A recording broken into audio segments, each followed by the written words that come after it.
We're live in just a few moments. Remember that with your mics on.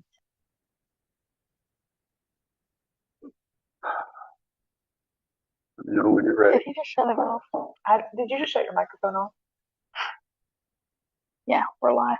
Okay. Go ahead. We live? We're live. Okay, calling the October 20, 2025 Utility Service Board meeting to order. This time stand, face the flag, and do the pledge. I pledge allegiance to the flag, the United States of America, and to the republic for which it stands, one nation, under God, indivisible, with liberty and justice for all. Okay, call the roll, please. Terry Thompson. Here. Roger Hughes. Here. Lindsay Morris. Matt Hurley. Don Stewart. Here. Okay, at this time, I have a motion to approve the minutes of the last meeting. Well, you got to approve the minutes from September 15th and October 6th. Yes, 2 meetings. I make a motion to approve the minutes from September 15th and October 6th. Okay, Don makes a motion. Do we have a second? Second. Roger seconds. Any discussion, corrections, additions? All in favor? Motion carries 4-0. Ms. Meter.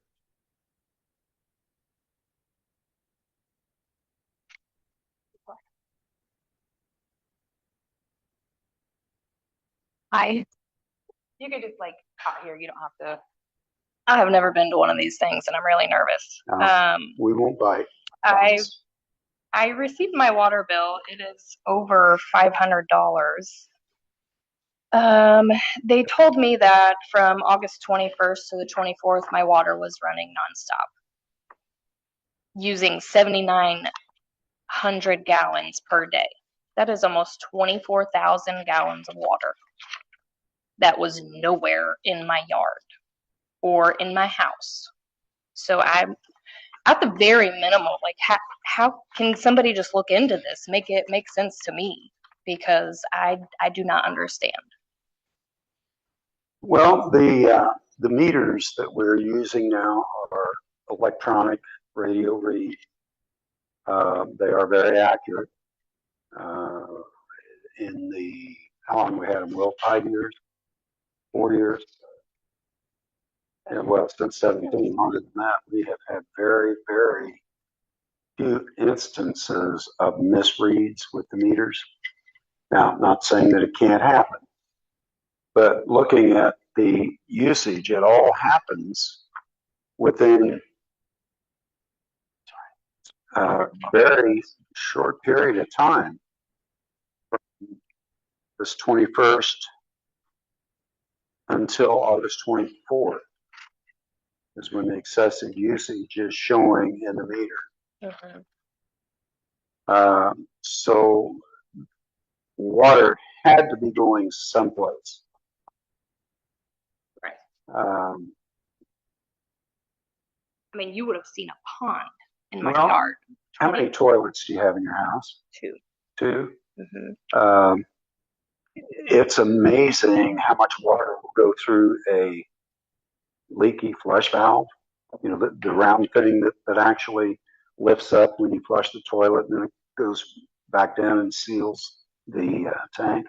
Mm-hmm. If that's leaking, it's amazing how much water will go through one of those in a 24-hour period. So in January, the coldest month of the year, I received a notice that said, "Hi, Miss Metter, we realize you're using more water than average. Mm-hmm.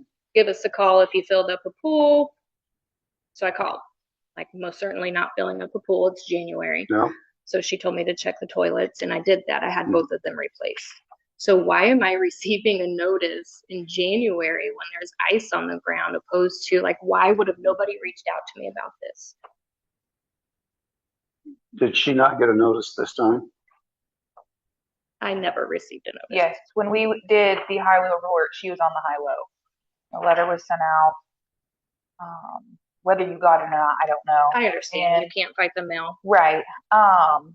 Also, on the letter that you received in January, it's kind of just like a ding letter. So we don't change it. We leave that pool on there because sometimes people fill their pool. I understand, but that was sent in January. Right. Yeah. And there was a letter sent out this billing also. Well, not this billing, but when we first got the reads in for the October. I never received that. I did receive a notice in the mail the day that I called you guys about the error on the bill date due.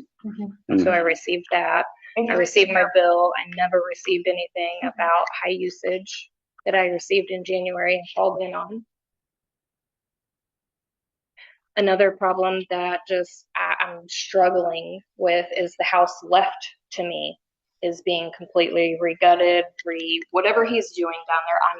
I don't know, but I know he's been there for months, and all hours of the day he has water coming out of his yard. I mean, I'm not saying that I'm getting his bill, but it's just very ironic to me. What is your address? My address is 329 Norris Avenue. Do you know what his is? And I can look his account up.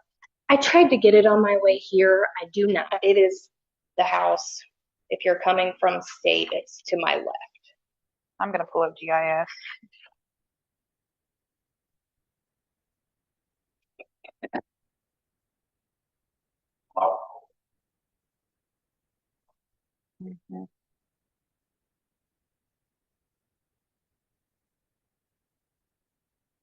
What if it's such a thing that he is stealing water from you? I don't know. I know it's very ironic. I'm used to paying $100 water bill and I'm getting charged I understand for that. 5 months for 3 days. Is it the like brownish yellow green, the brick with the 2-car garage? Or am I going the wrong way? It's kind of hard to say because the people that moved in on the right, they repainted everything. Okay. The house to the left is not brown, not green. It's white. I misspoke. I didn't mean green. I don't know where that was even coming from. So, looking at this map,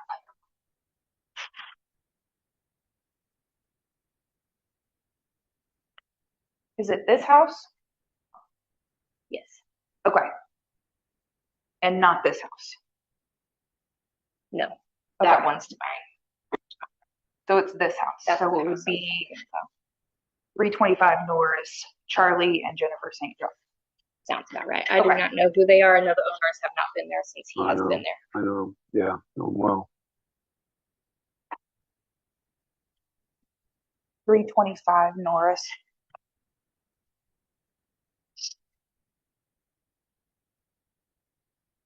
Well, if that's who owns the house, I guarantee he's not stealing water. No, Unless he's renting it. Who did she sounds say? like it's being flipped. Yeah. Mm-hmm. They're getting a water bill as well. So Is the house empty? Is it big renovated?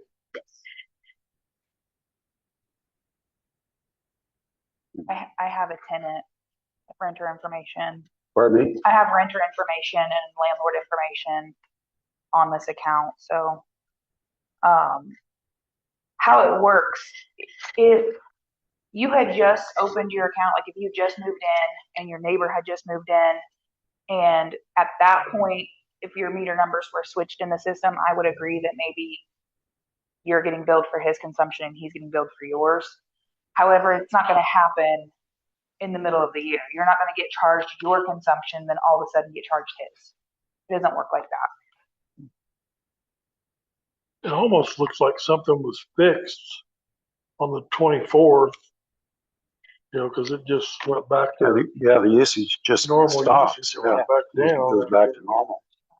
But I have done nothing different. So, like, how do I make this make sense to me? No, I understand what you're saying. I've not changed anything. Mm-hmm. So how did that happen for 3 days and now I'm just back normal? Yeah. Will, do you have any thoughts? That's, I mean, the 300 gallons plus an hour, it's only 2 flushes, so it's hard. I've seen drainage toilets on, fresh line at Stearns that go in and there's bad. I'm not saying that's what that is, but I have seen. It's odd that it would start and then all of a sudden stop. I would, yeah. Especially if like one was new or the water got shut off to it or some repair or something got some repairs. Some of those flappers have a concave bottom where they'll hold air, keep it up. And then it just happened to be running correctly, and it could happen again.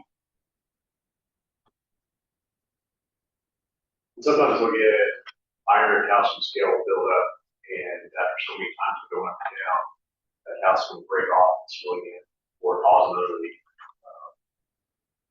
The flappers are, honestly, there should be better technology than what there is. You know, they've been the technology for decades, you know.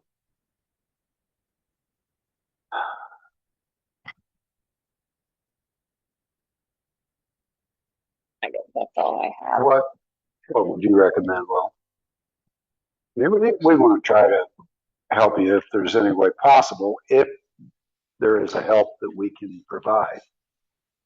So pretty much, it's just my toilet that I'm just going to continuously have this issue. I truly don't understand. I mean, look at the 30-day consumption law. It's, when they go in for a certain amount of time and stopping, how would they? Typically, really only two applications in the house that cycle like that. Either a water softener that's not generating correctly, or Do you have a water softener? No. No. Okay.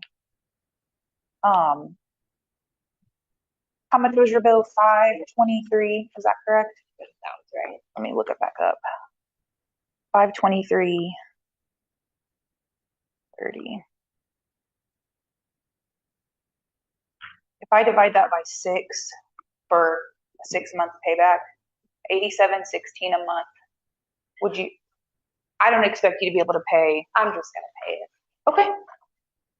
That's fine. Just know that there is payment payment options, because I couldn't pay a $500 water bill and my mortgage in the same month. So I get it. You know, I appreciate it. Everything's expensive. If you change your mind, come into the office. The girls will help you out. And what I've just figured is $87 a month on top of your normal bill if you don't want to pay it all at once. Just know that option is there. Okay. Good. Let me ask you this. Do you have a plumber that you work with? I mean, who installed your toilets back in January? Pardon me? William. Gary? Mm-hmm. Why don't you give him a call and ask him just to come and check them, just to make sure? Even though they're not now, his experienced eye might see something that could create this problem again down the road. I don't want, I'm not trying to cost you more money, but I think that might be a wise thing to do, is just to have them looked at, just to be on the safe side. Do you have anything else, Will? Roger? No. Don? Okay. Thank you. No. Thank you, guys. Okay, moving on to stormwater.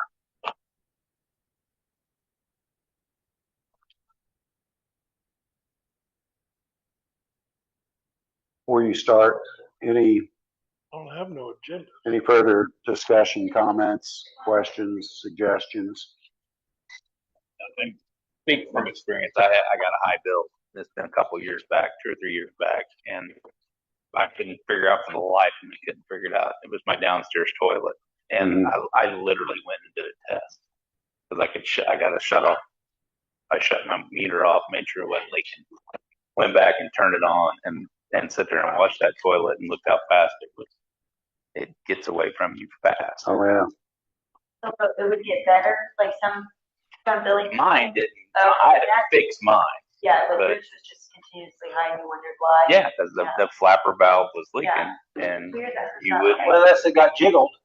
some may have went to, been a bathroom not getting used that much over the weekend. That's what ours was. And then all of a sudden figured Somebody went and use used it. it, kind of tickled the tap. Yeah, there, It, like, sometimes it catches, sometimes it doesn't, and it just runs, you hear it, Mhm. you do it, and it goes back mhm. down, so. And the whole time it's running water. Yeah. Yeah, And unless you Yeah, hear, your I would water say you running hear- through your They say that System. 80,000 gallon of water can go through a toilet in a day. Yeah. That flapper doesn't seat. I've seen it locally. It stays Then the up. The water- water just water's bypasses. continuing trying to fill the tank. And I'm paying for that. Yeah, Mhm. it's just going out that line and And that's the reason. literally right down the toilet. Because it was going down the drain. It Yeah. is literally going down the toilet. Yeah, I feel sorry for her, but there's.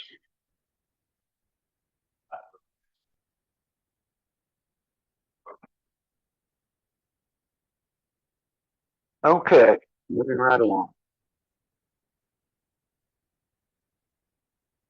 Stormwater, we had a little bit the other night. Yeah. It really didn't do much. I mean, the Storm King didn't put any water in the Storm King. I did have some, Northeast has a pump that's out, and there was some pylon, but I don't believe that in my investigation we overflowed that station at all. So that was good. So we didn't have any calls, so that was okay. The other thing on stormwater, if you remember the last meeting, I told you that we were working on a cost to put a line in on Wheeler, take care of drainage issues there. We've had O'Meara's dig it out once or twice over the last 5 or 6 years, and then people just start piling stuff back in it. And in my opinion, the best way to handle it is put a pipe in there, perforated pipe with a few catch basins in, and take care of the issue.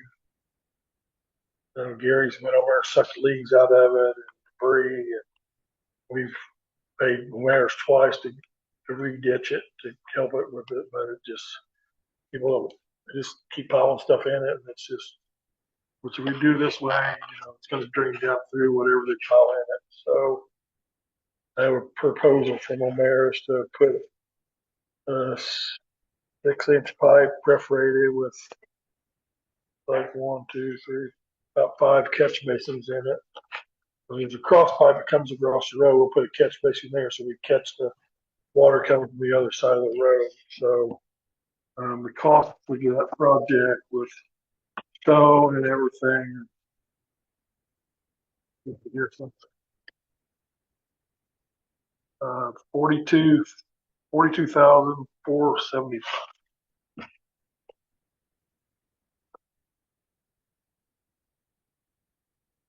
How long did Clint take him to do that? 2 or 3 days? He didn't say, but I can't see it within more than 2 or 3 days. Mhm. Well, like you say, it's something, seems like about once a year you gotta go out there and clean it out, one way or the other. You suck all the leaves up out of it or have them go out and re-ditch it. Where's Wheeler at? That area tends to be wet anyway because the railroad track, doesn't Yeah. Yeah. it? Wheeler comes off O&M is what I'm thinking. Mhm. It's off of Hayden. Oh, yeah, off the Hayden Pike. Oh, okay. We're building Hayden Place. Yeah. Yeah, it's back Oh, there, okay. Okay. back where Keith built his new house Yeah. back in that area. Okay. Keith's done a lot of work back there and dried up some of that railroad stuff. So, but I think this is the best way to solve it. And I know it's a fair amount of money, but Well, we had the same issue on Crestwood. It was poorly built when it was built. And it's another one that we had to come back and bend over.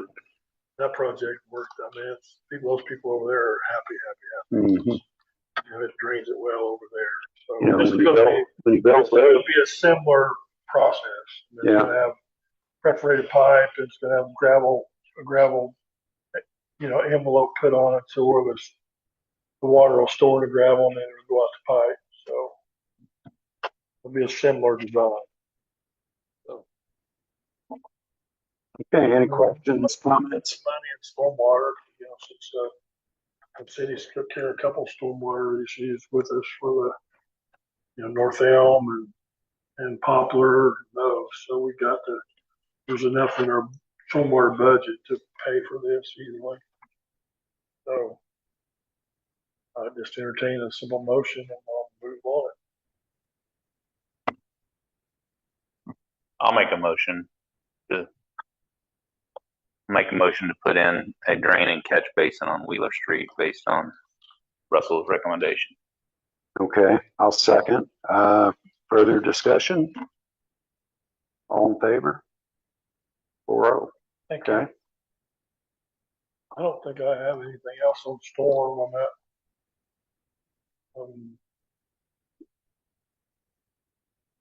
I did do the ditch over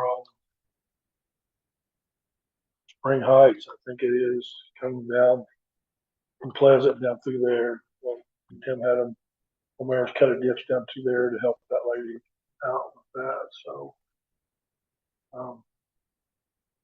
hopefully all those streets will be blacktop soon. I don't have anything else in storm. Yeah. Back's the stoplight. Just driving down Poplar Street to go there. Every time. Every time let the road that's shut down. Right? Yeah. Every time. You drive right down there? Every time. Every morning. I'm like, do not let me turn there. Do not. The problem is the street light is affected by, I don't know if it's reading the barricades or if they've, messed with the Hopefully readers on the street or hopefully what. it could be finished in the next week or so. Oh, really? I hope so. Everybody does. I don't feel bad. I did the same thing. No, I'm kidding. I'm actually every single day. And my boy. I thought, they called the school and they asked him how that ain't So I don't have anything else on storm. Okay. Wastewater.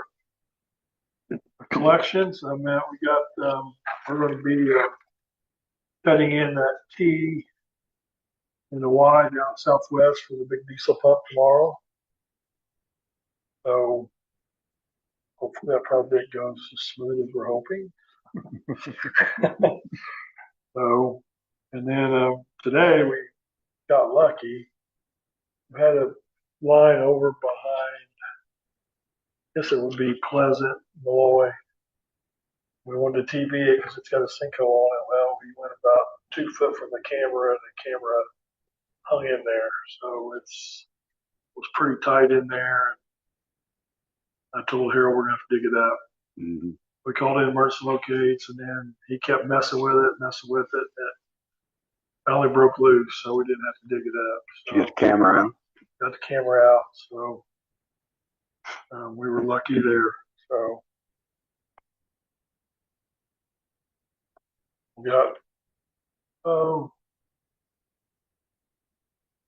the pump at Northeast should be done tomorrow. So we'll get that all back in service. So we're good there. So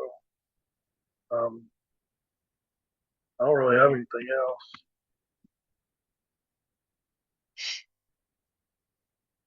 Okay. Any questions, comments for Russ? And then wastewater treatment plant. Really, it's the same. There's not been anything out of the ordinary going on. That's good. On the collection, we do have another triply hydraulic leak on the vector. So it's going to a different shop this time. We're not messing with them because we got way too much money and a half a dozen O-rings to be replaced. So I'm taking it to a different shop. We'll have to take it up there, but I'm not spending any more money with that other company. Some of that other is warranty though, but No. oh, okay. I thought some of that was on warranty. He come down and did it on his cost once just because of what he put in leaked. Okay. But, Mhm. I'm just, obviously they can't get it. I mean, it's kind of nice they come down and do it, but when I need that thing, I need it. I don't need to be leaking hydraulic oil. No. So that's really all I've got. I don't really have anything else. Questions, comments? Okay, Will?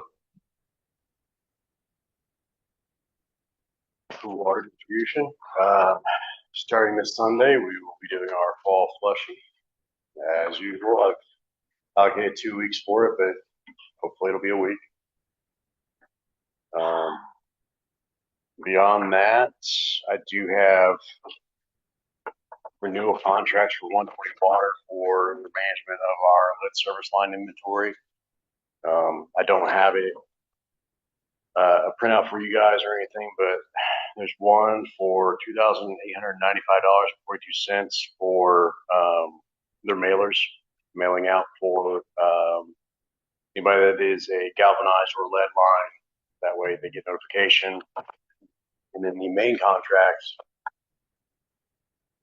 pages is 12,300. I believe that's just slightly higher than what it was last year. I think it was like 11,700 last year. And that's to pay for one of their service technicians to do like all the facilitating of the dashboard and implementing of information and all that. So it's one that we've paid yearly for 4 years now, roughly. At least, yeah. Yeah. And this is another one of those things that if we had to do this ourselves, it would be time prohibitive, where they provide that service. And of course, this is a federal mandate on the lead copper service lines that we have to do. And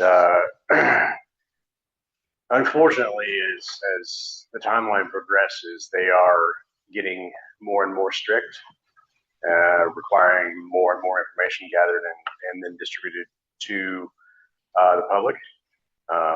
It is now that all primary schools, secondary schools, and child care facilities all have to be tested yearly, notified yearly of all results. I don't see this stopping progressing, which is a good thing. You know, we need take care of our children having, lead in the lines and everything. No, it's not going to Do go you away. do it or you have to hire that out? We take the samples, and then the samples are mailed off to a lab, to an EPA approved lab, and then the results are shared with me and 120 Water. Okay. And then thus far, last 4 years, 120 Water has been doing the majority of notification and communication with customers. We do have the few that come in or call in from time to time and ask, I got this letter in the mail, what does it mean? And a lot of people say, well, I've got lead in my water because of my pipes. And it's like, no, that's not what the letter says. The letter says you may, and you need to evaluate it, test your water. So these guys help with that, and there's testing kits available and all that. So I guess what I'm asking is if I can get a motion to approve renewing the contract with them, both parts of it. Okay, this time, could we get a motion to renew the contracts with 120 Water and proceed with the lead copper? I'll make a motion. Raj makes a motion. Lindsay seconds. Discussion, comments, questions? All in favor? Thank you. 4-0. Moving on to the plant, unless you have anything else in distribution for me. Friday, at about 4 a.m. and logged in remotely to check my system, and I had lost all communication between half of my plant and the other half. So that's why I wasn't able to go out of country that day. Through some knowledge of my own and then eventually Torque Engineering coming in, that issue is resolved. We now know that it was a hardware failure a central point of our plant. Honestly, it was just a regular little switch you can buy from Walmart that should have lasted a lot longer because that one's only about 2 years old, but it just decided to fail. So we're looking at other options. One suggestion is upgrading the entire backbone of that system from Cat 5, Cat 6 regular Ethernet cables to fiber optics. It will be costly. I don't have an estimate right now, but it will be costly. Much more efficient. Much more efficient. And the way that our system is set up now, unfortunately, a lot of it has been cobbled together over the years. As one building has been built and more SCADA and PLC and HMIs are added, they kind of just splice everything together. And there's a part of our system that's still up there that was very popular in the 70s and 80s and is no longer supported. Mm-hmm. It's like kind of the central part of our SCADA program, SCADA network up there. So kind of at a critical point now, and we'll be ranked very high on my asset management plan as far as criticality of replacement. Because we have if we have a bigger failure of hardware, it's going to be crippling us. So Friday was fun. Beyond that, the plant is running well. Other than that major hiccup, we had a conference out of the fairgrounds, 1-day training, week before last on Wednesday. It went pretty well. I think it is the opinion of the Alliance Indiana Rural Water that North Vernon could be a yearly training area. I got some open communication with one of their guys on the water side. I think he liked the variable size and the features of the fairground community building. Mm-hmm. So, how many participants did you have? there was 11. 11. There was 12. Even online? No, there was none online. Oh, okay. You just did it. Okay. Yeah, the online thing didn't go through because of the facility's capabilities. Okay. So moving forward, I may look at getting a hotspot and just activating during that time if we do have future conferences. That way we do have the capability of being online. And then moving on to that, we got a couple of employees and Kara going to a conference in Fort Wayne next couple of days. It's also held by the Alliance of Indiana Rural Water. Should be pretty informative, hopefully. In 20 years I've been here, no one from the water department's ever gone up there. It's a pretty big event up there. Of course, my apprentice, my operator in training, he's going to be up there. It's a requirement of his training to be up there. Mm-hmm. And as far as reporting on him, he has completed his first semester. Mm-hmm. So as of this pay period, he is getting a small raise as agreed upon between us and the Alliance. And he's in the upper 7% of his class. Good. So he's got a couple of guys. I think he's about fourth highest grade in his whole class of 30 some. I can't remember exactly. Yes. Yeah, he's pretty broad chested right now. So,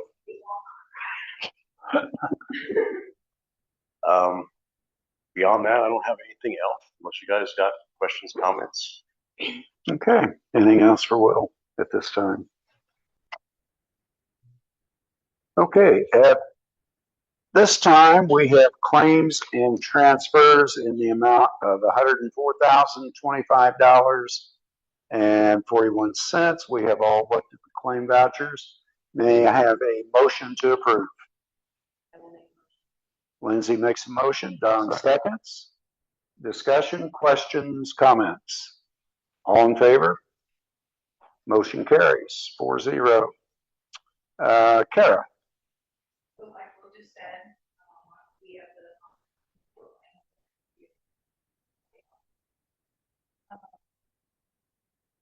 meeting, we were not here to let them know about everything we learned, the voice system.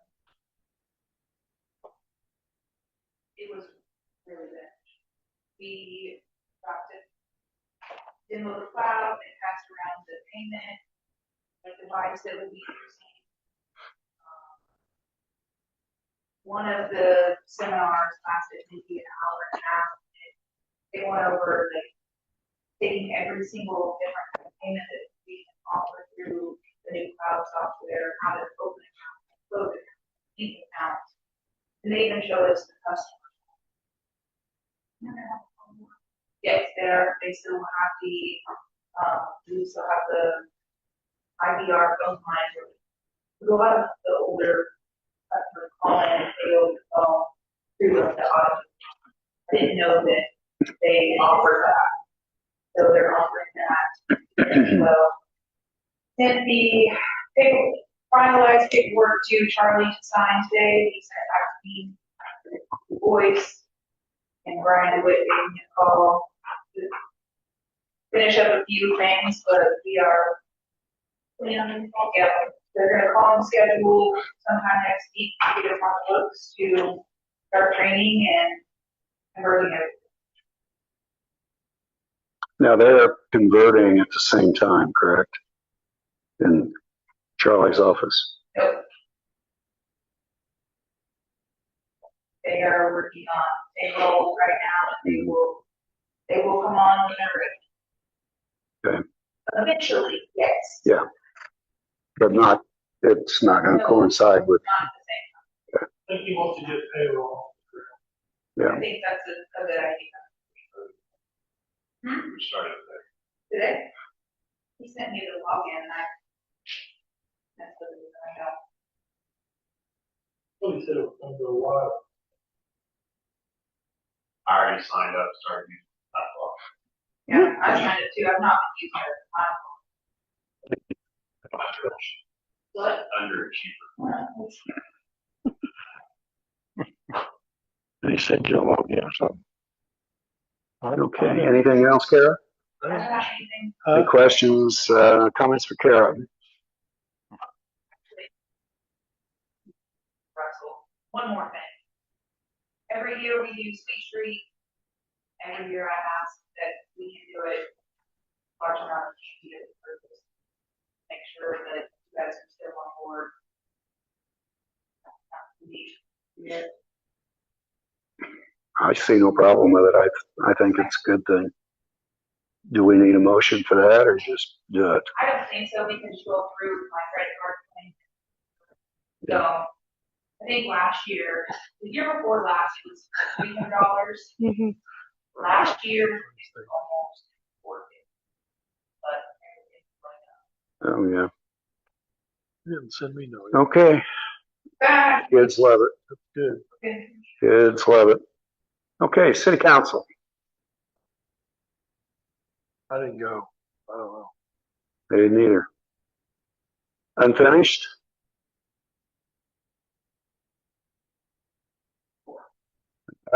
New business.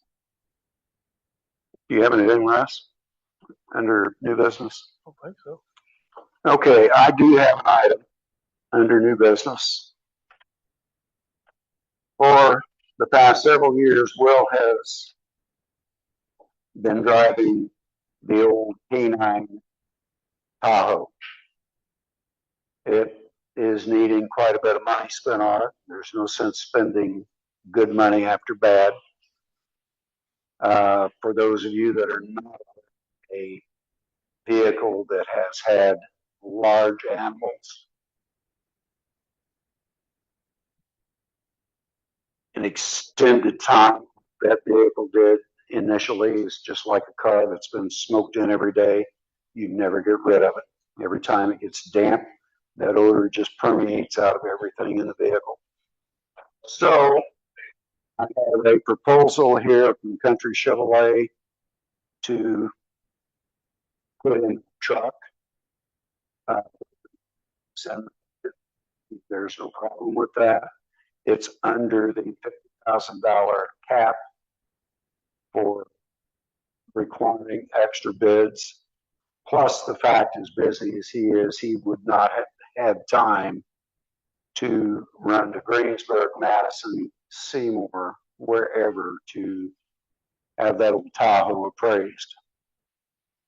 The truck that they're talking about is a double cab, 26 Chevrolet Silverado double cab four-wheel drive with a list price of $46,145. They are selling us the truck for $45,315. There is $4,800 bid assistance from Chevrolet and a $3,000 trade-in on the Tahoe, which is bringing the total purchase price down to $37,515.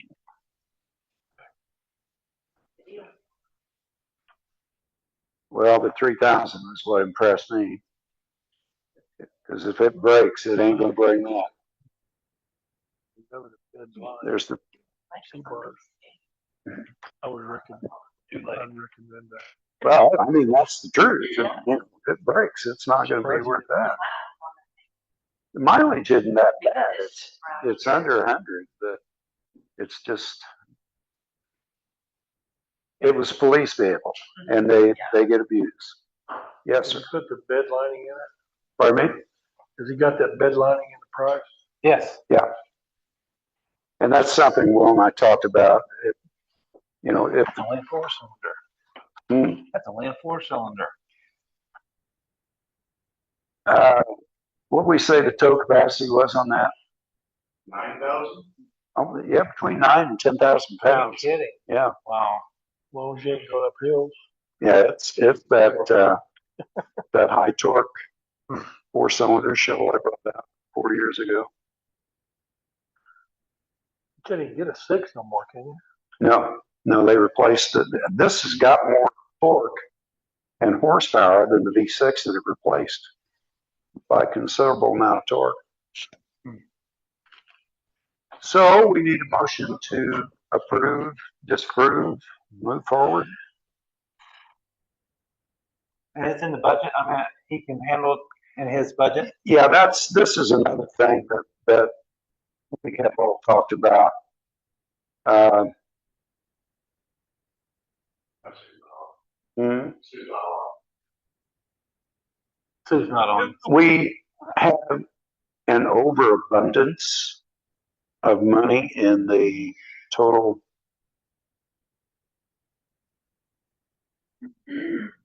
Sue has recommended that we spend Okay. some money before the end of the year. Okay. I make a motion. Lindsay makes a motion. Do we have a second? Yeah, I'll second. Roger seconds. Discussion. All in favor? Motion carries. Okay. Does anybody have anything else this time? Motion to adjourn. Lindsay makes a motion to adjourn. I'll second. We're all in favor. Thank you for a good meeting.